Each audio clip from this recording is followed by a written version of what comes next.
गोलियां चलती हैं, जो रामलीला होती है, तो उस शहर में, वैसे शहरों में जो आज भी होता है, उस शहरों में कैसे कुछ पावरफुल पीपल, कुछ इन्फ्लुएंशियल लोग जो होते हैं, वो कैसे अपना मतलब निकाल के आगे बढ़ जाते हैं।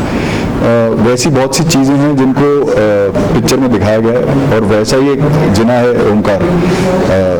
पिक्चर में मोस्टली अगर मैं बोलूँ तो 3 स्तंभ हैं, लक्ष्मण, सीता और रावण, और मैं रावण प्ले कर रहा हूँ। सो ऑब्वियसली इसका जो ऑरा है, इसके आसपास जो चीज़ें हैं जो ये कर रहा है, वो कुछ ऐसी चीज़ों को घुमाती है, मर्यादा से लोगों को हटाती है, और उसके बाद कैसे वापस वो उसको लाते हैं। सो उस बारे में कहा। Talking about this practice show कर रहा है, politicians and government show कर रहा है, don't you think it will create controversy, violence or film? नहीं, हम लोग बिल्कुल भी पॉलिटिशियंस को नहीं दिखा रहे हैं, मतलब हमने कहीं भी पॉलिटिक्स या पॉलिटिशियन वर्ड नहीं यूज़ किया है। ये इन्फ्लुएंशियल आदमी है, पावरफुल है, कुछ ऐसी चीज़ें कर रहा है जो ये कर सकता है क्योंकि इसका उतना रुतबा है।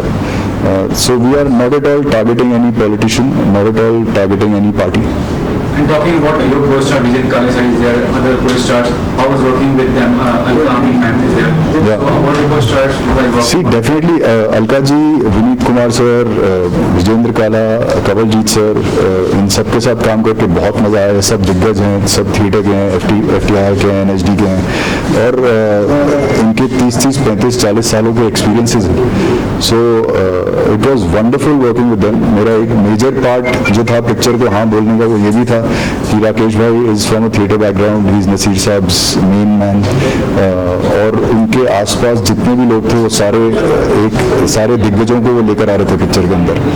So I loved it. मेरे को बहुत अच्छा लगा, बहुत अच्छा एक्सपीरियंस मिला, बहुत कुछ सीखने को मिला, एंड सबके टचवुड परफॉर्मेंसेस भी ऐसी आई हैं जो जिससे बहुत मज़ा आ जाएगा आप सबको देख के। सर, आपके किसके साथ बॉन्डिंग अच्छा रहा है शूट के दौरान आपके साथ? आप कुछ इंटरेस्टिंग बता सकते हैं? जी, सो मेरा इंटरेस्टिंग एक्चुअली सबसे ज़्यादा मेरे सीन्स से कुक्कू सर के साथ, कवलजीत सर के साथ, देन अभिषेक के साथ जो पुरुषोत्तम प्ले कर रहे हैं, देन उसके अलावा विनीत सर के साथ, फिर विजेंद्र काला सर के साथ।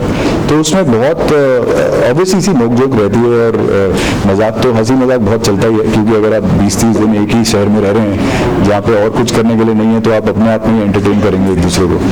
एंड सो हम लोगों का उठना सुंदर था, मुझे बहुत मज़ा आया, मुझे बहुत अच्छा लगा, और मुझे लगता है इसका एक ही जवाब हो सकता है कि सिनेमा करते हुए मैं हमेशा अच्छा ही महसूस करता हूँ, क्योंकि मैं यही करने के लिए जन्मा हूँ, यही मेरा सबसे बड़ा प्रेम है। और रही बात मेरे किरदार की, मुझसे एक बार और किसी ने इंटरव्यू में पूछा था ये बात, अपने खुद के जीवन में हम सबके कुछ सपने हैं, हम लड़ रहे हैं किसी चीज़ के लिए, और उसको पाने के लिए हम बहुत सारी चीज़ों का त्याग करते हैं, संघर्ष करते हैं। तो ये एक उस कलाकार के संघर्ष की कहानी है। मैं ऑलरेडी वो संघर्ष अपने जीवन में कर रहा हूँ, तो मेरे लिए कोई ज़्यादा बड़ी चीज़ मुझे ऐड करने की ज़रूरत नहीं थी। मुझे सिर्फ ऑनेस्टली उस चीज़ पे विश्वास करना था और वहाँ जाके परफॉर्म करना था, तो वो मेरे लिए बहुत आसान रहा, मुझे मदद मिली इस चीज़ में।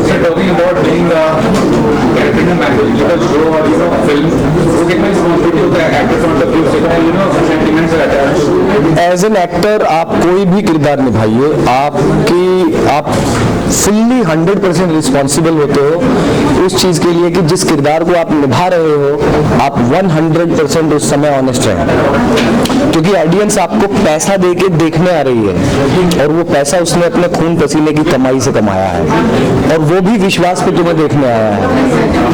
तो एज अ कलाकार मेरी कोशिश ये है कि मैं कितना रियल हो सकता हूँ और कितना ऑनेस्ट हो सकता हूँ उसके साथ। उस पर काम चल रहा है अभी भी, ये बहुत लंबा सागर है, तो मैं भगवान से प्रार्थना करूंगा कि आप धीरे धीरे सीखते, और मैं आप लोग भी मुझे अपना आशीर्वाद दीजिए और प्यार दीजिए।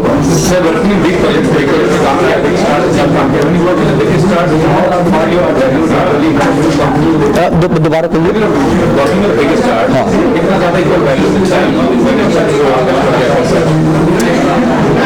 मैंने कभी ऐसे सोचा नहीं।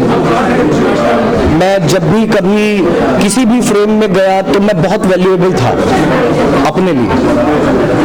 मैं हमेशा कहता हूँ कि सिर्फ मेरी माँ बता सकती है कि मैं क्या हूँ, बाकी कोई दुनिया में नहीं बता सकता कि मैं कितना वैल्यूएबल हूँ, क्या मैं अपने लिए बहुत वैल्यूएबल हूँ। तो मैं जब भी किसी फ्रेम में उतरा या किसी बड़े स्टार के साथ उतरा, मैं हमेशा अपने साथ था, मैं खुश था। सबसे अच्छी बात ये थी कि मुझे हर एक स्टार ने सहयोग दिया। सुल्तान में मेरा बहुत कीमती, बहुत अच्छा प्यारा सीन था सलमान भाई के साथ, जिसमें उन्होंने मुझे पूरी आज़ादी दी। अली अब्बास जफर जी, उन्होंने मुझे पूरी आज़ादी दी कि अभिषेक तू दिखा तेरे पास क्या है। तो एक कलाकार का हौसला बढ़ता है। एक लड़की को देखा तो ऐसा लगा मैं अनिल कपूर जी थे, राजकुमार राव जी थे, जूही चावला जी, हाँ नहीं ऐसा नहीं, अनिल कपूर जी की जो बेटी हैं जो सोनम कपूर जी थी। तो मुझे हर एक प्रोजेक्ट में, पटाखा में मैंने विशाल भाई से पूछा, मैंने कहा सर आपने हमारी वर्कशॉप्स नहीं करवाई। तो उन्होंने एक बहुत अच्छी बात बोली थी कि यार अभिषेक मैंने तुझे कास्ट किया है, मुझे तुझ पे भरोसा है कि तू वो काम कर सकता है। तो मैं किस्मत वाला हूँ यार। अगेन मेरे को जितने भी स्टार्स थे और जो भी बड़े लोग हैं, मेरे बड़े हैं, मेरे सीनियर्स हैं, उन्होंने मुझे आशीर्वाद दिया, प्यार दिया और हमेशा सपोर्ट। एक बहुत ही डिफरेंट फिल्म है मंडली। सब अपनी फिल्मों के बारे में ऐसा बोलते हैं, पर मैं दावे से ऐसे बोल सकती हूँ क्योंकि ये एक ऐसी फिल्म है जो रामलीला से इंस्पायर्ड है, उसके ऊपर आधारित नहीं है, उससे इंस्पायर्ड है। एंड मेरे लिए डिफरेंट इसलिए भी है क्योंकि जैसे आप सबको मैंने पहले भी बताया, मुझे रामलीला और मंडली के बारे में नहीं पता था और मैं बहुत इंट्रीग्ड हो गई, एक्साइटेड हो गई कि ये कॉन्सेप्ट होता क्या है। एंड यस, छोटे शहरों में तो पता ही होगा कि मंडली क्या होती है, तो उन लोगों के लिए और भी अच्छा है, वो जाकर देख सकते हैं कि वो जो आज तक सिर्फ एक मंच पे देखते थे, अब उसको वो सिनेमा घरों में देख सकते हैं। तो छोटे घरों के लिए अच्छी बात है, बड़े शहरों के लिए ये एक कॉन्सेप्ट है जो कि बहुत नया है। And I think people of Delhi, Bombay, south, अगर वो लोग भी जाकर देखेंगे, उनको हमारे ट्रेडिशन के बारे में पता चलेगा, जो कि बहुत अच्छी बात है। आपका कैरेक्टर क्या है, कैरेक्टर के बारे में बताएंगे? मेरा जो कैरेक्टर है, मैं बंटी का रोल प्ले कर रही हूँ। बहुत ही आउटगोइंग, बहुत ही बिंदास लड़की है और वो कॉलेज में जब रामलीला के ऊपर प्लेज और शोज़ की बात होती थी तो वो बहुत लाइटली ले लेती थी कि ठीक है कर लेते हैं, पर उसकी लाइफ में कुछ ऐसा हो जाता है, वो पुरु से मिलती है, कुछ ऐसा हो जाता है कि वो मंडली का हिस्सा बन जाती है। और उसके बाद जैसे आपने ट्रेलर में भी देखा होगा कि वो लड़ाई कर रही है कि पैसे और ज़िंदगी का खेल के बारे में उसको समझाने की कोशिश कर रही है।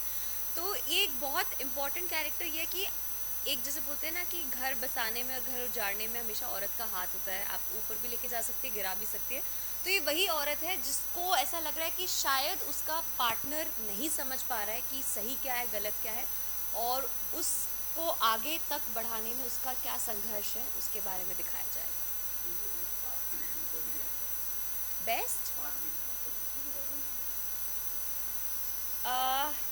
उसके बारे में अभी बता नहीं पाऊँगी क्योंकि वो ट्रेलर में दिखाया ही नहीं गया है, बट एक बहुत प्यार को लेकर एक बहुत इम्पॉर्टेंट लाइन बोली गई है जब पुरु बोलता है हम आपको पसंद करने लगे हैं, और जो बंटी का रिप्लाई होता है और उसका जो पुरु का रिप्लाई है, I can't talk about it right now, लेकिन मेरे हिसाब से बहुत सुंदर चीज़ बताई गई है।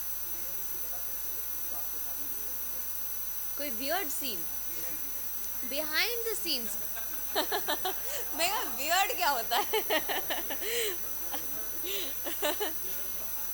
बिहाइंड द सीन्स में अगर मैं बिहाइंड द सीन्स में अगर मैं बोलूँगी तो ये बोलना चाहूँगी कि बहुत अच्छा लगा कि हम सब लोग साथ में थे मथुरा में, एंड सब लोग एक्चुअली एक फैमिली बनकर ही रहते थे। हमारा बहुत बार नाइट शूट्स होते थे तो हम लोग ऐसे मंडली जो है पहले के बात करें, मंडली जो है एक रामलीला होता है, रामलीला जो है कहीं ना परंपरा होता है। अच्छे से देखते हैं जो है रामलीला को जो है लोग बदनाम करते हैं, यहाँ पे रामलीला का भी जो है उसको दिखाया गया। हाँ, देखो रामलीला को बदनाम करने की बात नहीं है। पूरे हिंदुस्तान में या जहाँ जहाँ भी कला है, जहाँ जहाँ भी आर्ट होता है, उसको पसंद करने वाले, नापसंद करने वाले, स्वीकार करने वाले, अस्वीकार करने वाले लोग रहते हैं। तो मैं ये बोलूँगा कि ये मुंशी प्रेमचंद की एक कहानी है, रामलीला। भाई साहब अगर ऐसे बोलवाओगे क्या भसड़ मचाए हो, बिल्कुल। हाँ, मैं कम शब्दों में बोलूँगा कि ये महान कहानीकार, साहित्यकार मुंशी प्रेमचंद की कहानी रामलीला से प्रेरित है। उसी से बनाई गई है, जिसको बहुत ही खूबसूरती से हमारे राकेश चतुर्वेदी ओम भाई ने इसको लिखा है और इसको डायरेक्ट किया है। और ये फिल्म राकेश जी ने मेरे पास जब लेके आए तब हम केसरी कर रहे थे, तो उस दौरान हम एक्टर्स की तरह काम कर रहे थे और उन्होंने कहा कि एक फ़िल्म है जो मैं बना रहा हूँ, उसमें आप प्लीज़ एक किरदार है वो कर लीजिए। तो बात वहाँ से शुरू हुई है मेनली, और उसके बाद फिर जब स्क्रिप्ट सुनी उसके बाद पता लगा कि फिल्म मंडली है और ये रामलीला के बैकग्राउंड पे है, तो उस तरीके से बातचीत हुई। और फिर दिन फिल्म तो करनी ही थी, बिकॉज राकेश जी परम मित्र हैं, तो उनकी फिल्म तो करनी थी। जैसा कि आपने पूछा मंडली के बारे में, तो ये महान साहित्यकार, कहानीकार मुंशी प्रेमचंद की एक कहानी है रामलीला, उस पर प्रेरित है, जिसको राकेश चतुर्वेदी ओम भाई ने इसको लिखा भी है और डायरेक्ट भी किया है। रामलीला सब्जेक्ट है जो गांव में हम सब ने रामलीला देखी है, वही बेस है उसका, उसके पात्रों से रिलेटेड है। मूवी में मैं बात करूं तो रजनीश दुग्गल हैं, विजेंद्र काला जी हैं, विनीत कुमार जी हैं, आंचल मुंजाल हैं और अलका अमीन जी हैं, और एक हमारे जो सीनियर एक्टर हैं इनका कमलजीत जी भी हैं, जो आ नहीं पाए आज, कुछ तबीयत थोड़ी सी उनकी नाजुक है। उसके अलावा बहुत से लोकल कलाकार हैं जो मथुरा से भी हैं, और मतलब इतने हैं कलाकार, इतने हैं। और मैंने अभी ट्रेलर देखा है और सारे किरदारों से मिला।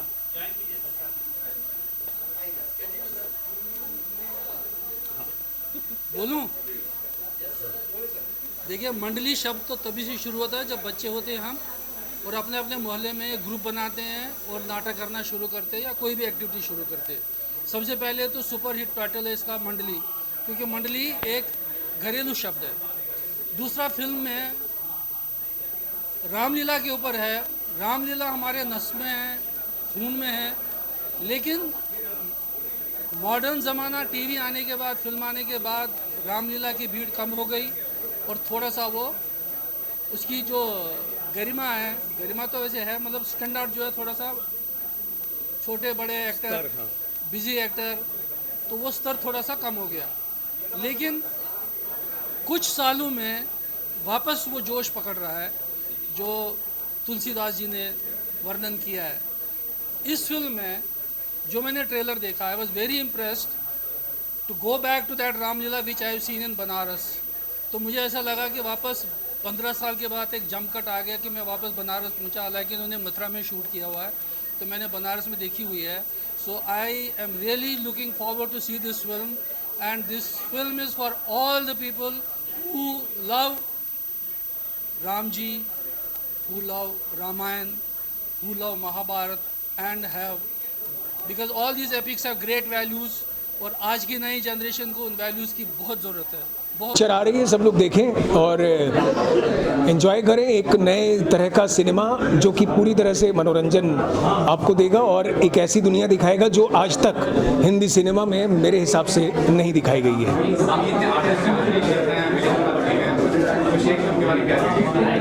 मैं लकी हूँ कि मुझे ऐसे अभिनेता मिले, और इसलिए मुझे लगता है कि मैं खुद अभिनेता हूँ तो उनके साथ मुझे कम्युनिकेट करने में आसानी होती है। तो आई एम सो हैप्पी कि मुझे एक एंसेंबल कास्ट मिल गई जिनको मुझे कोई भी चीज़ समझाने में ऐसी दिक्कत नहीं हुई जो मैं उनसे कहना चाह रहा था। तो हम शुरू से सेम पेज पे थे, और फिल्म में जो जिस किरदार में गया उसने भले ही मतलब कि न सिर्फ बड़े किरदार करने वाले अभिनेता बल्कि जो छोटे किरदार जिन्होंने किए उन्होंने भी इतने अच्छे रोल किए हैं कि आपको एक लाइन करने वाला बंदा भी याद रह जाएगा। Thank you so much.